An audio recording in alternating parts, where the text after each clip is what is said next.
And a lot of people in this room are probably wondering, is AI a threat to Bitcoin mining or is it an opportunity? Mining does not follow AI. Mining makes AI infrastructure profitable from day one. Forget the ticker for a moment. Across every single cycle, there is only one variable that compounds over time: efficiency. 95% of the energy that goes into a hydrocooling Bitcoin miner can be recovered as usable heat. One machine can do both.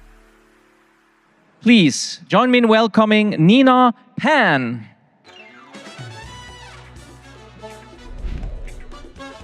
Hello, everyone. Hello, guys. Good afternoon, BTC Prague. This is Nina, and I work as business director of Bitmain across EMEA and Latin America. So today I'm going to talk about sustainable mining. Those two words showed up in a lot of pitch decks, but let me tell you what I actually mean today. Can your operation survive the next halving and the one next to it? When the hash rate has doubled and the block reward has halved, and the margin is being squeezed from every direction, does your business still work? How could miners survive every cycle and make the mining more green?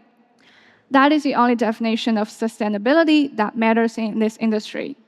And everything I'm going to show you today is built around that question. The answer has three parts: heat, energy, together with Bitcoin.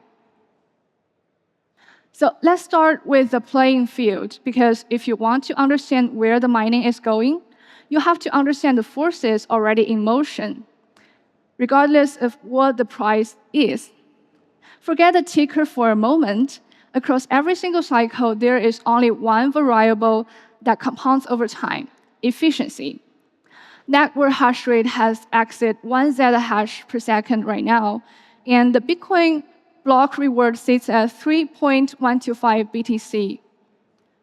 It gets halved every 4 years. That is the real horizon. Miners who trade on the daily chart get liquidated within months. However, miners who think about 4 years, increment compound through every halving. And there is a fourth number on the slide, the 42%. 42% of inefficient and heat-wasting fleets are still running out there, and I will come back to that number later on. In a nutshell, price is noise and efficiency is the signal. Through every cycle, the most energy efficiency miners wins. And that is where we compete. So let me introduce you what the efficiency looks like in 2026. 9.5 joules per terahash. The most efficient miner ever manufactured, our Antminer U3S23 Hydro. 1160 terahash per second.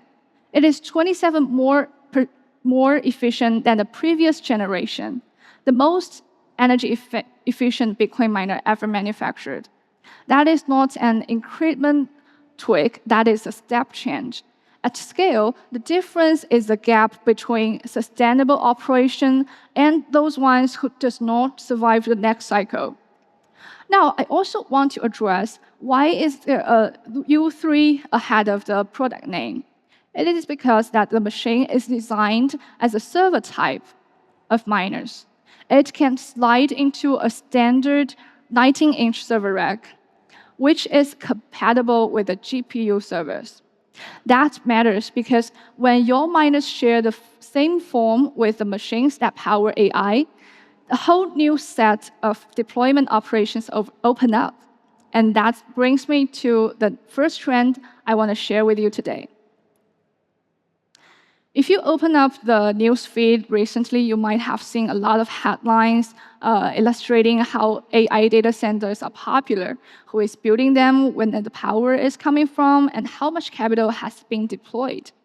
And a lot of people in this room are probably wondering, is AI a threat to Bitcoin mining, or is it an opportunity? Well, from where I sit, we believe it is an opportunity, a very big one, because AI data centers cannot consume all the capacity in the world. And mining and AI can collaborate and share the resources, Mining and AI do not have to compete with each other in this field. Here is the reality. So AI data centers, the construction takes usually 24 months. However, the power cost starts on day one. You need to land the PPA from the day one and lock the grid capacity. You deploy the capital, but for 2 full years, the revenue is zero. That is insane. You're burning cash waiting for GPUs to come. However, if we bring mining on the table and adding it to the equation, everything changes. Think about the server type machines that I just mentioned. Same rack, same form, you can deploy these miners in the exact racks that can hold your GPUs later on. And here is the difference. The mining machines don't need months or years to deploy. Maybe from 3 months to 6 months, you can start hashing and get your payback. The mining revenue can fund the entire AI build. Instead of burning cash for 2 years, you can start earning and generating the revenue from month 6. Then here comes the phase 2 at month 24. The GPUs arrive and your AI goes live. The miners won't just be vanished from the scene. It can still act as a flexible load that help you to stabilize your operation.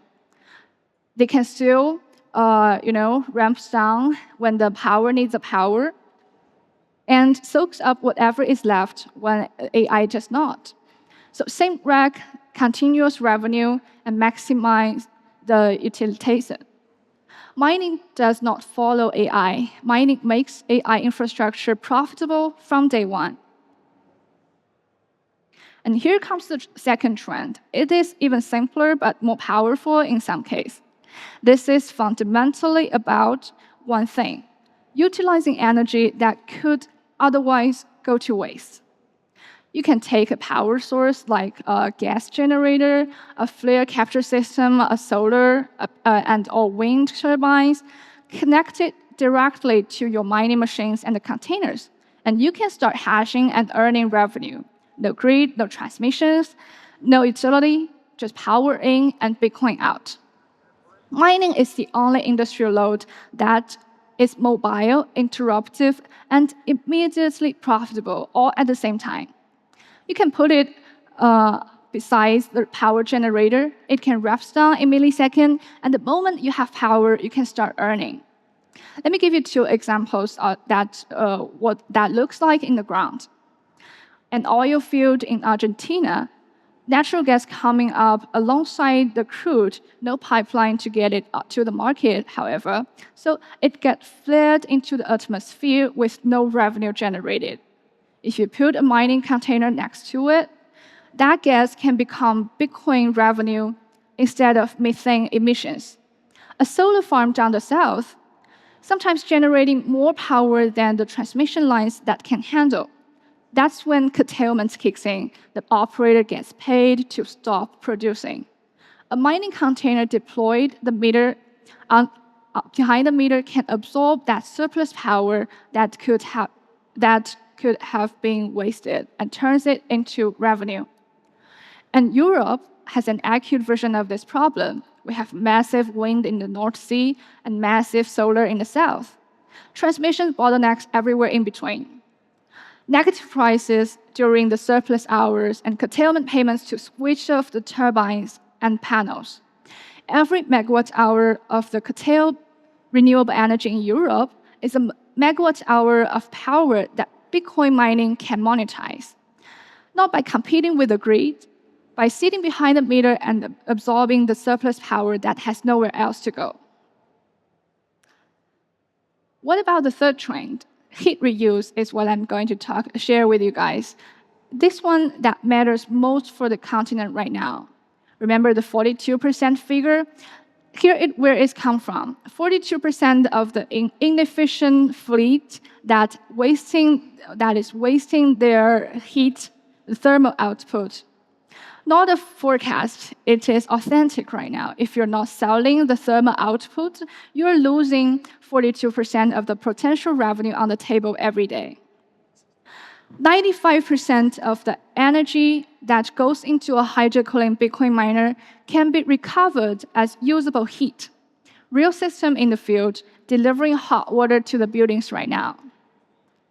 A liquid cooling miner runs a closed loop, and the coolant absorbs heat from the chips and exits at 50 to 80 Celsius degrees. It is hot enough to feed directly into the district heating system, the same network that is currently burnt natural gas to warm apartments across Europe, the schools, hospitals, and so on. The primary product from the mining could be the heating, and the mining revenue could be the bonus on the top. Two revenue streams from the one machine, and if you sell heat through the long-term fixed price contract, you are no longer just a Bitcoin miner. You are no longer fully exposed to the Bitcoin volatility because you have a diversified revenue base, a fixed floor of heat revenue underneath a variable Bitcoin revenue stream. So Bitcoin secures the network, and the heat could warm Europe. One machine can do both. So let's take a closer look of our product Interact. How do you deploy it? How do you go from mining to dual revenue, that heat utility? One heat recovery system designed as a rack mount unit for distributed operations. It is not a full container, but it is suitable for basements and utility rooms, facilities. So 3 steps. 1, the Antminer hydro cooling units run around the clock, earning Bitcoin. And 2, the liquid coolant flows across the chips and passes through a heat exchanger. The outlet water temperature can achieve 50 to 80 Celsius degrees. It is ready to use.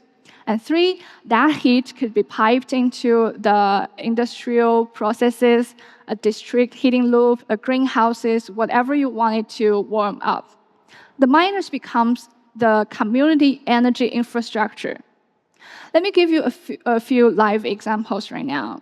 A hotel in Georgia, 2 Interact units are supplying the heating and hot water for 1,000 square meters hotel. And a villa in Southern Europe, rooftop solar runs Interact solutions during the day, and the waste heat could be used for the warming up his swimming pool. Greenhouses in Netherlands, miner heat maintains growing conditions in the winter. 3 very different climates and 3 very different use cases, all sharing the one principle at work. These are not pilot projects. These are live cases running right now. And why Europe? First, the infrastructure is already on the ground. You have the most intense district heating networks on the planet. And second, it offers a pathway to displace the gas boilers you're using for heating and reduce the emissions. Third, and heat reuse adds a revenue stream that can hedge the Bitcoin volatilities so that you can get more stable and more predictable revenue stream. So 50 to 80 Celsius degrees output, approximately 95% of the energy is converted to the usable heat. And we have rack-mounted modular turnkey solution deployable anywhere. Interact turns mining heat into community heat, profitable Bitcoin, and cleaner Europe. Everything I have just described depends on one thing. The entire stack has to be integrated. That is what Bitmain provides, a comprehensive coverage across every layer of your operation. Antminer hardware, the most efficient ASIC miners, both standard type and the server type, and Endcare global care and support. Wherever you operate, we are ready to offer technical support and also the after-sales services.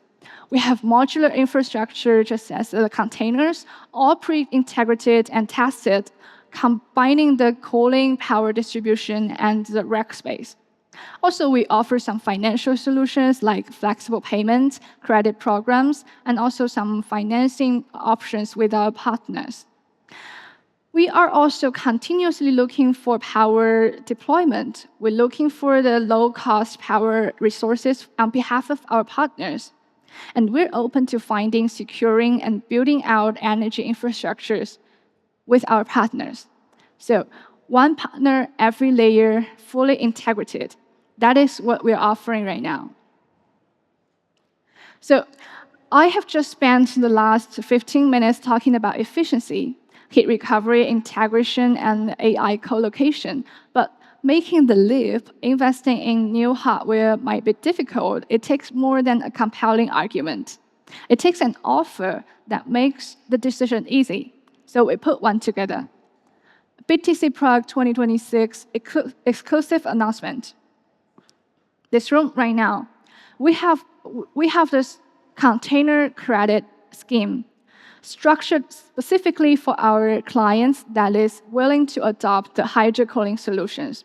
1-to-1 full credit back, which means if you buy a mining container, you can get 100% back as your account credit. And when you use the credit for the miner purchase, you can enjoy an up to 20% of the discount.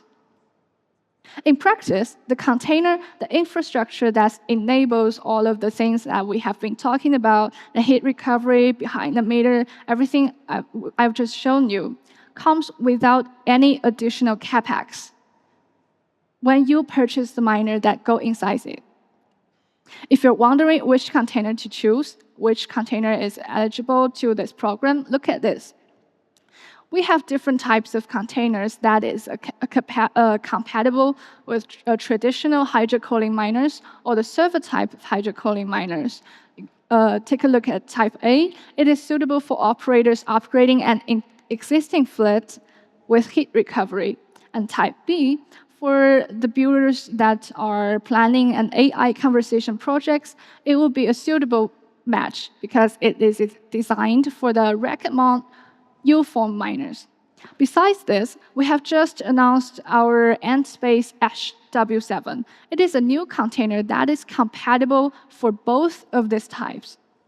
You can deploy the standard miner or the server type of miner inside it, and it can support the capacity of 2 megawatts.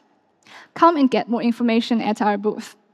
If you're running distributed operations, we also offer a bundle sale promoting our Entrack. Each unit paired with 4 hydro-cooling miners to get totaling 24 kilowatts, promoted at a package price. If you have a hotel, a greenhouse, a community heating project, this bundle is designed for you. So let me bring this together. So 3 forces that is reshaping this industry: hardware efficiency. We have 19.5 joules per terahash in a server form that opens up AI data center opportunities. Behind the meter deployment, turning stranded power and curtailed energy into revenue instead of waste. And heat recovery, 95% of the input energy can become usable heat for buildings across Europe. The global conversation about Bitcoin mining is changing. It is no longer just about how much energy it uses. It is about what else the energy does on its way through the system.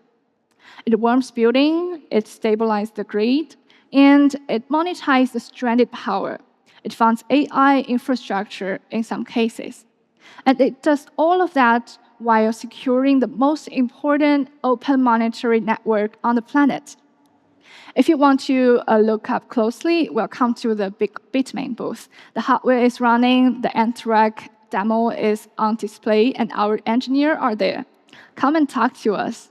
And if you want to discuss more about what this means to your operations, your site, your heat demand, your data center plans, come and find me and our team at our booth. This industry is still young, and the infrastructure is still being built. The rules are still being written. And the people in this room are the people who are writing them. Thank you for your time, and hope you enjoy the event. Thank you.